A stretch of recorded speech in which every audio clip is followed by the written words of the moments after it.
Travel with ജ്യോതിസിൻ്റെ ഒരു പുതിയ വീഡിയോയിലേക്ക് വീണ്ടും സ്വാഗതം. ഈ അടുത്തിടയ്ക്കായിട്ട് കാണുന്ന ഒരു ട്രെൻഡിനെ പറ്റിയാണ് ഞാനിന്ന് സംസാരിക്കുന്നത്. ഒൻറ്റാരിയോ, ക്യൂബക്ക്, ബ്രിട്ടീഷ് കൊളംബിയ അതുപോലുള്ള പ്രൊവിൻസിൽ നിന്ന് നോവാസ്കോഷ്യയിലേക്ക് ഈ അടുത്തിടയ്ക്കായിട്ട് ഒരുപാട് വർക്ക് പെർമിറ്റ് ഹോൾഡേഴ്സ് മൂവ് ചെയ്യുന്നുണ്ട്. ആ ഒരു ട്രെൻഡിനെ പറ്റിയാണ് ഇന്ന് സംസാരിക്കുന്നത്. ഒൻറ്റാരിയോ, അതുപോലെ ക്യൂബക്ക്, അതുപോലെ തന്നെ ഈ ബ്രിട്ടീഷ് കൊളംബിയ, ഇവിടെയൊക്കെയാണ് ഏറ്റവും അധികം ഇൻ്റർനാഷണൽ സ്റ്റുഡൻസ് കാനഡയിൽ പഠിക്കുന്നത്. 2020 ശേഷം ഇവിടെ പഠിച്ച ഒരുപാട് കുട്ടികൾക്ക് PR ഇതുവരെ കിട്ടിയിട്ടില്ല. ഈ പ്രൊവിൻസുകളിലെല്ലാം പലപ്പോഴും PNB പ്രോഗ്രാം എന്ന് പറയുന്നത് ചില ടാർഗറ്റഡ് ആയിട്ടുള്ള ഓക്യുപ്പേഷന് മാത്രമേ ലഭിക്കുന്നുള്ളൂ. പഠിച്ചിറങ്ങി വർക്ക് പെർമിറ്റിലേക്ക് വന്നു, കുറേ നാൾ വർക്ക് ചെയ്തെങ്കിലും PR ഇതുവരെ ലഭിക്കുന്നില്ല. ആ ഒരു കാരണത്താൽ തന്നെ ഒരു PNB സപ്പോർട്ട് കിട്ടുന്ന ഒരു പ്രൊവിൻസിലേക്ക് മൂവ് ചെയ്യുക എന്നുള്ളതായിരുന്നു നേരത്തെ തൊട്ടേ ഒരു ട്രെൻഡ്. പക്ഷേ ഈ അടുത്തിടയ്ക്ക് മാനിറ്റോബ, സാസ്കച്ചുവാൻ, ആൽബർട്ട ഇതുപോലുള്ള ചില പ്രൊവിൻസുകൾ PNBയുടെ കാര്യത്തിൽ ഒരുപാട് റെസ്ട്രിക്റ്റ് ചെയ്തു. ആ ഒരു സാഹചര്യത്തിൽ നോവാസ്കോഷ്യ മാത്രമേ ഇപ്പോൾ ഒരു ഓപ്ഷൻ ഉള്ളൂ എന്നുള്ള അടിസ്ഥാനത്തിൽ ഒരുപാട് കുട്ടികൾ ഈ അടുത്തിടയ്ക്കായിട്ട് നോവാസ്കോഷ്യയിലേക്ക് മൂവ് ചെയ്യുന്നുണ്ട്. ഞാൻ ഈ നോവാസ്കോഷ്യ ജീവിക്കുന്ന കാരണം ഓരോ ആഴ്ചയും ധാരാളം പുതിയ ആളുകളെ കാണാൻ തുടങ്ങിയിട്ടുണ്ട്.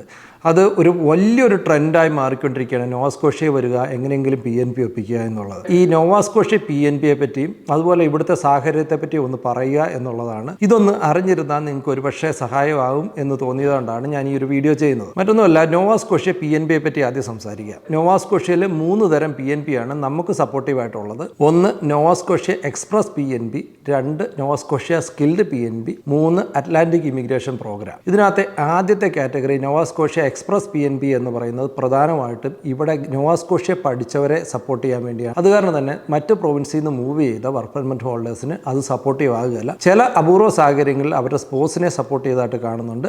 പക്ഷേ നോർമലി നോക്കുകയാണെങ്കിൽ മറ്റ് പ്രൊവിൻസിൽ നിന്ന് ഇങ്ങോട്ട് വരുന്നവർക്ക് നോവാസ്കോഷ്യ എക്സ്പ്രസ് PNB എലിജിബിൾ അല്ല. രണ്ടാമത്തെ സാഹചര്യമാണ് അറ്റ്ലാന്റിക് ഇമിഗ്രേഷൻ പ്രോഗ്രാം എന്ന് പറയുന്നത്. അതിൽ പ്രധാനപ്പെട്ട റിക്വയർമെൻറ്റ് എന്ന് പറയുന്നത് അറ്റ്ലാന്റിക് ഇമിഗ്രേഷൻ പ്രോഗ്രാമിൽ ഡെസിഗ്നേറ്റഡ് ആയിട്ടുള്ള ഒരു എംപ്ലോയറെ കണ്ടുപിടിച്ച് അവിടെ ഒരു ജോലി നേടുക എന്നുള്ളതാണ്. ഗൂഗിളിൽ അടിച്ചു നോക്കിയാൽ നിങ്ങൾക്ക് കാണാം AIP ഡെസിഗ്നേറ്റഡ് ലിസ്റ്റ് എന്നൊന്ന് നോക്കിയാൽ നിങ്ങൾക്ക് അതിനകത്ത് എംപ്ലോയറുടെ ലിസ്റ്റ് വരും. എൻ്റയർ ഈ അറ്റ്ലാന്റിക് പ്രൊവിൻസസിൽ അത് നോവാസ്കോഷ്യയിൽ എത്ര എംപ്ലോയർ ഉണ്ട് എന്ന് നിങ്ങൾക്ക് അതിനകത്ത് നിന്ന് മനസ്സിലാക്കാൻ പറ്റും. ആ എംപ്ലോയർ ലിസ്റ്റിനകത്ത് നിന്ന് ഏതെങ്കിലും ഒരു എംപ്ലോയറുടെ അടുത്ത് നിങ്ങൾക്കൊരു C or D കാറ്റഗറി ജോബാണ് ഏറ്റവും പ്രിഫറബിൾ ആയിട്ട് കിട്ടേണ്ടത്. അങ്ങനെ കിട്ടി മിനിമം 1 വർഷമെങ്കിലും വർക്ക് ചെയ്താൽ ആ എംപ്ലോയർ വില്ലിങ് ആണെങ്കിൽ നിങ്ങളെ സപ്പോർട്ട് ചെയ്യാൻ പറ്റും. അങ്ങനെ നിങ്ങൾക്ക് PRലേക്ക് എത്തിച്ചേരാൻ പറ്റും. പക്ഷേ ഇപ്പോഴത്തെ ഒരു സാഹചര്യത്തിൽ അത് നല്ല ടൈറ്റാണ്. കാരണം ഓരോ എംപ്ലോയർക്കും ഒരു നിശ്ചിത എണ്ണം കോട്ട മാത്രമേ ഈ ഒരു അറ്റ്ലാന്റിക് ഇമിഗ്രേഷൻ പ്രോഗ്രാമിൽ അവർക്ക് റെക്കമെൻഡ് ചെയ്യാൻ പറ്റുള്ളൂ. പക്ഷേ മിക്ക എംപ്ലോയറുടെ അടുത്ത് അതിപ്പം നിലവിൽ ഫുള്ളാണ്. അത് കാരണം തന്നെ നിങ്ങൾ പോരുമ്പോൾ ഏറ്റവും പുറകിലായിരിക്കുന്നത്. നിങ്ങൾക്ക് മുമ്പിൽ ഒരുപാട് പേരെ അവർക്ക് സപ്പോർട്ട് ചെയ്യാൻ കാണും. പലപ്പോഴും അവരെയൊക്കെ സപ്പോർട്ട് ചെയ്ത് വരുമ്പോഴത്തേക്ക് നിങ്ങൾക്ക് എത്തിച്ചേരാൻ പറ്റുകയല്ലാത്തൊരു സാഹചര്യം വരും. തന്നെയല്ല AIP ഡെസിഗ്നേറ്റഡ് എംപ്ലോയേഴ്സിനൊക്കെ അല്പം ചാടയൊക്കെ ഉണ്ട്. കാരണം നമ്മൾ അവിടെയൊക്കെ വർക്ക് ചെയ്ത് അവർക്ക് അങ്ങ് ഇഷ്ടപ്പെട്ടാൽ മാത്രമേ സപ്പോർട്ട് ചെയ്യുള്ളൂ. ഇല്ലെങ്കിൽ 1 വർഷത്തിന് ശേഷം അവർ പറയുകയാണ് സോറി എനിക്ക് സപ്പോർട്ട് ചെയ്യാൻ പറ്റുകയില്ല എന്ന് പറഞ്ഞാൽ നമുക്ക് അവരോടൊന്നും പറയാൻ പറ്റുകയില്ലാത്ത സാഹചര്യമുണ്ട്. അപ്പം AIP ഡെസിഗ്നേറ്റഡ് എംപ്ലോയറിൻ്റെ അടുത്ത് നിങ്ങൾ ജോലി വാങ്ങിക്കുന്നതിന് മുമ്പ് തന്നെ ഈ സപ്പോർട്ട് കിട്ടുന്ന കാര്യത്തിൽ ഒരു ഉറപ്പ് നിങ്ങൾ വരുത്തിയിരിക്കണം. അവരോട് തന്നെ ചോദിച്ച് മനസ്സിലാക്കുക. ഇതിനു മുമ്പ് എത്ര പേർക്ക് സപ്പോർട്ട് ചെയ്ത് കൊടുക്കാനുണ്ട്, അവരുടെ എത്ര എണ്ണം പെൻഡിങ് ഉണ്ട്, ഇനി നമ്മളും കൂടെ അതിനകത്ത് വന്നു കഴിഞ്ഞാൽ അത് എത്തിച്ചേരാൻ പറ്റുമോ എന്നുള്ള കാര്യത്തിൽ ഉറപ്പ് വരുത്തിയതിന് ശേഷം മാത്രമേ നിങ്ങൾക്ക് AIP ഡെസിഗ്നേറ്റഡ് ഉള്ള ഒരു എംപ്ലോയറുടെ അടുത്ത് നിങ്ങൾ ജോലിയിലേക്ക് മുന്നോട്ട് പോകാവൂ. അല്ലെങ്കിൽ നിങ്ങൾ PRൻ്റെ കാര്യത്തിൽ പെൻഡിങ് ആകും. തന്നെയല്ല AIP ഡെസിഗ്നേറ്റഡ് എംപ്ലോയറുടെ അടുത്ത് ഇപ്പോൾ ഒരു ജോലി കിട്ടുക എന്ന് പറയുന്നത് അത്ര എളുപ്പമുള്ള കാര്യമൊന്നുമല്ല. അത് അറിഞ്ഞിരിക്കുക. ഇനി മൂന്നാമതൊരു കാര്യമാണ് നോവാസ്കോഷ്യ സ്കിൽഡ് PNB. ഇതും എംപ്ലോയർ സപ്പോർട്ട് ചെയ്യേണ്ട ഒരു കാര്യമാണ്. അതായത് 1 വർഷം നമ്മളൊരു സ്കിൽഡ് കാറ്റഗറി ജോബിൽ വർക്ക് ചെയ്തതിന് ശേഷം 1 ഇയർ കംപ്ലീറ്റ് ചെയ്താൽ ആ എംപ്ലോയർ സപ്പോർട്ട് ചെയ്ത് കഴിഞ്ഞാൽ PNBക്ക് വെക്കാവുന്നതാണ്. അതിനും വേണ്ടത് NSNP 200 എന്ന് പറയുന്ന ഒരു ഫോം ഫില്ല് ചെയ്ത് സൈൻ ചെയ്ത് നമ്മുടെ എംപ്ലോയർ തരണം. അതുപോലെ തന്നെ എംപ്ലോയർ രജിസ്ട്രേഷൻ സർട്ടിഫിക്കറ്റ്, അതായത് ഫോറിൻ എംപ്ലോയീസിനെ റിക്രൂട്ട് ചെയ്യാനുള്ള ലൈസൻസ് ഉണ്ട് എന്ന് കാണിക്കുന്ന സർട്ടിഫിക്കറ്റും കൂടി നമുക്ക് തരണം. ഈ 2 കാര്യങ്ങളുണ്ടെങ്കിൽ മാത്രമേ നമുക്ക് ഈ ഒരു PNBക്ക് എലിജിബിൾ ആകുള്ളൂ. അതും നല്ല ബുദ്ധിമുട്ടാണ്. എല്ലാ എംപ്ലോയീസൊന്നും ഈ ഒരു കാര്യത്തിൽ സപ്പോർട്ട് ചെയ്യുകയില്ല. അത് കാരണം അതും സപ്പോർട്ട് ചെയ്യുന്ന കാര്യത്തിൽ ഉറപ്പ് വരുത്തിയതിന് ശേഷം മാത്രമേ ഒരു എംപ്ലോയറുടെ അടുത്ത് ജോലിക്ക് കയറാവുള്ളൂ. തന്നെയല്ല ഇത് ഭയങ്കര സ്ലോ പ്രോസസ്സാണ്. ഈ ഒരു PNB സ്കിൽഡ് PNB എന്ന് പറയുന്നത് വൻ സ്ലോ പ്രോസസ്സാണ്. വർഷങ്ങളോ എടുക്കുന്ന ഒരു പ്രോസസ്സാണ് എന്നും മനസ്സിലാക്കിയിരിക്കുക. ഈ 2 PNB ആണ് പ്രധാനമായിട്ടും നമ്മുടെ മറ്റ് പ്രൊവിൻസിൽ നിന്ന് വരുന്നവരെ സപ്പോർട്ട് ചെയ്യുന്നത്. അതും കൂടെ മനസ്സിലാക്കിയേക്കാം. ഇപ്പോൾ PNB എന്താണെന്ന് പോലും അറിയത്തില്ലാതെയാണ് ചിലവർ ഇങ്ങോട്ട് മൂവ് ചെയ്യുന്നത്. അപ്പം ഇതൊക്കെയാണ് മെയിൻ PNBയുടെ പ്രോഗ്രാം. നോവ സ്കോഷ്യ ഇമിഗ്രേഷൻ്റെ വെബ്സൈറ്റിൽ ഈ കാര്യങ്ങൾ വൃത്തിയായിട്ട് എഴുതിയിട്ടുണ്ട്. അത് മനസ്സിലാക്കിയിട്ട് തന്നെ ഇങ്ങോട്ട് ഒന്ന് വായിച്ചൊക്കെ നോക്കിയിട്ട് മാത്രം ഇങ്ങോട്ട് മൂവ് ചെയ്യുക. പിന്നെ ഇനി എനിക്ക് അടുത്ത പറയാനുള്ള ഇവിടുത്തെ സാമൂഹ്യ സാഹചര്യങ്ങളാണ്. ജോലി കിട്ടാൻ നല്ല ബുദ്ധിമുട്ടാണ്. കാരണം ഇത്രയധികം ആളുകൾ ഇങ്ങോട്ട് മൂവ് ചെയ്തതോടുകൂടി ജോലി കിട്ടാൻ നല്ല ബുദ്ധിമുട്ടുണ്ട്. ഈ കഴിഞ്ഞ ഒരു 1-2 വർഷം കേബ്രിട്ടൺ യൂണിവേഴ്സിറ്റി എന്ന് പറയുന്ന യൂണിവേഴ്സിറ്റി മാത്രം പഠിച്ച ആളുകളും അവരുടെ സ്പോസും കൂടെ ഇവിടെ വന്നപ്പോഴത്തേക്കും തന്നെ ഇവിടെ നല്ല ഈ ഹാലിഫാക്സ് ടൗൺ ഫുള്ളായി. അതിനുശേഷം ഈ പറയുന്ന മറ്റ് പ്രൊവിൻസിൽ നിന്ന് വന്നവരും അവരുടെ ഫാമിലിയും കൂടെ വന്നപ്പോഴത്തേക്കും തന്നെ ഇവിടെ ജോലിക്ക് നല്ല ടൈറ്റായി. ഇന്ത്യക്കാരെ കൊണ്ട് തട്ടിയിട്ട് നടക്കാൻ പറ്റില്ല, പ്രത്യേകിച്ച് മലയാളികളെ. അത്ര അവസ്ഥയിലേക്കാണ് ഇപ്പോൾ മാറിക്കൊണ്ടിരിക്കുന്നത്. ഓരോ ആഴ്ചയും 100 കണക്കിനോ അല്ലെങ്കിൽ 1000 കണക്കിനോ ആളുകളാണ് ഹാലിഫാക്സ് എന്ന് പറയുന്ന ഒരു ചെറിയ സിറ്റിയിലേക്ക് മൂവ് ചെയ്തുകൊണ്ടിരിക്കുന്നത്. അത് കാരണം തന്നെ ഇവിടെ ജോലി കിട്ടുക എന്ന് പറയുന്നത് നല്ല ബുദ്ധിമുട്ടാണ്. നിങ്ങൾ എത്ര ട്രൈ ചെയ്താലും അത്ര എളുപ്പമൊന്നുമല്ല എന്നുള്ള മനസ്സിലാക്കിയിരിക്കുക. എനിക്കറിയാം, 1 വർഷത്തിലധികമായിട്ട് പോലും ജോലി തപ്പിയിട്ട് ജോലി കിട്ടാത്തവരെ അറിയാം.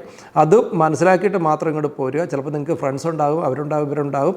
അവരുടെയൊക്കെ സഹായം നിങ്ങൾ തേടുക. എങ്കിൽ പോലും ജോലി കിട്ടാൻ നല്ല ബുദ്ധിമുട്ടുള്ള ഒരു സാഹചര്യമാണ് ഇപ്പോൾ ഹാലിഫാക്സിലുള്ള. ഹാലിഫാക്സ്, ഡാർമൗത്ത്, ബെഡ്ഫോർഡ് ഇതെല്ലാം കൂടെ കൂടുന്ന പ്രദേശമാണ് ഞാൻ പറഞ്ഞത്. അവിടെ നല്ല ബുദ്ധിമുട്ടാണ്. ഇത് കണ്ടറിഞ്ഞ് മാത്രം വരിക. പിന്നെ ഇവിടെ ജീവിത ചെലവ് മറ്റേത് പ്രൊവിൻസിനേക്കാളും കൂടുതലാണ്. ഈവൻ പറയുന്ന ടൊറൻറ്റോയേക്കാൾ കൂടുതലാണ് ഇവിടുത്തെ ജീവിത ചെലവ്.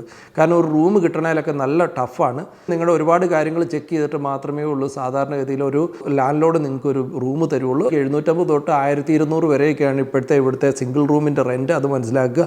പിന്നെ അടുങ്ങി ഒരു 8-10 പേരൊന്നും ഒരു റൂമിലേക്ക് കയറാനൊന്നും ഒട്ടുമിക്ക ലാൻഡ് ലോഡ്സ് സമ്മതിക്കുകയല്ല. 1 അല്ല 2 പേര് കൂടുതലൊന്നും പലപ്പോഴും റൂമുകളിൽ സമ്മതിക്കുകയല്ല.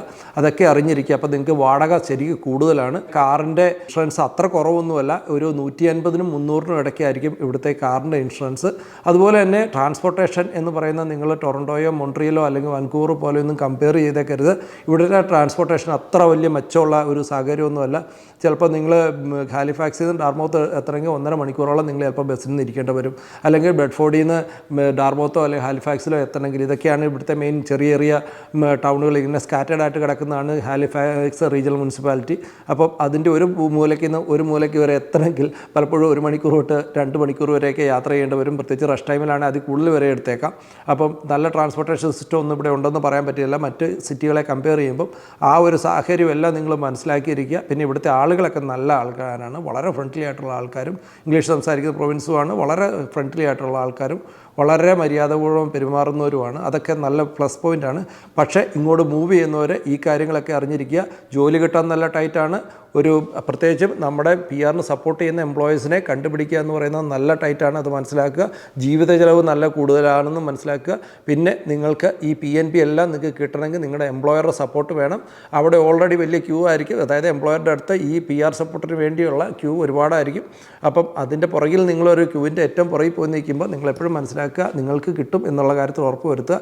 ഇതൊക്കെ അറിഞ്ഞിട്ട് മാത്രമേ ഉള്ളൂ നോവ സ്കോഷ്യയിലേക്ക് മൂവ് ചെയ്യാവുള്ളൂ. ഫ്രണ്ട്സ് എല്ലാം മൂവ് ചെയ്തു എന്ന് പറഞ്ഞുകൊണ്ട് ഇങ്ങോട്ട് വരരുത്. ഞാൻ ആരോടും വരരുത് എന്ന് പറയുന്നില്ല. നിങ്ങളുടെ സാഹചര്യം അതാകുമ്പോൾ പലപ്പോഴും വരാതിരിക്കാൻ പറ്റുകയില്ല.